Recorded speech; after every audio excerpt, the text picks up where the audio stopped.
الحمدللہ رب العالمین والصلاة والسلام علی سید الانبیاء والمرسلین بسم اللہ الرحمن الرحیم۔ محترم سامعین کرام، آج ہم ایک بہت ہی دلچسپ واقعہ سنیں گے کہ جب ایک شرابی شخص حضرت عمر کے ہاتھ لگ گیا۔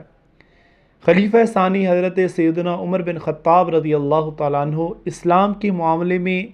نہایت ہی سخت ترین آدمی تھے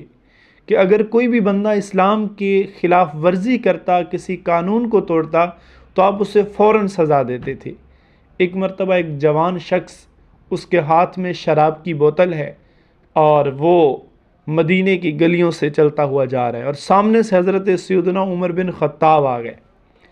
اب ایک شخص حضرت سیدنا عمر بن خطاب کے سامنے شراب کی بوتل پکڑے ہوئے ہے اور حضرت عمر بن خطاب تو کسی کو معاف کرنے والے تھے نہیں۔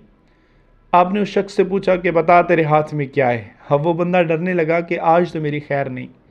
لیکن اس نے دل ہی دل میں ڈرتے ہوئے اپنے رب کی بارگاہ میں عرض کی، مولا میں ساری زندگی شراب پی کر تیری نافرمانیاں کر کے تجھے ناراض کرتا رہا، آج عمر بن خطاب سے بچا لے، آئندہ کبھی شراب نہیں پیوں گا۔ اور اس شخص نے یہ دل ہی دل میں پکا ارادہ کیا کہ آج میں شراب سے پکی توبہ کرتا ہوں، اور ڈرتے ڈرتے حضرت عمر کی بارگاہ میں اس نے کہہ دیا کہ سیدی میرے ہاتھ میں جو بوتل ہے، اس بوتل کے اندر تو سرکہ ہے۔ حضرت عمر بن خطاب نے فرمایا چلو اس کا ڈھکن کھولیں اور مجھے چیک کروائیں۔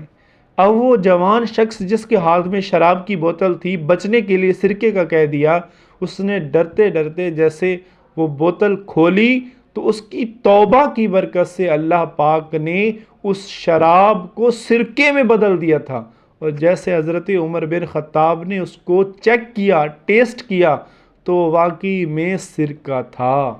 تو محترم سامعین کرام، دیکھا اللہ پاک کی بارگاہ میں سچی توبہ کرنے کی برکت سے اللہ پاک نہ صرف پچھلے گناہ معاف فرما دیتا ہے بلکہ اللہ پاک دنیا میں رسوائی سے بھی بچا لیتا ہے۔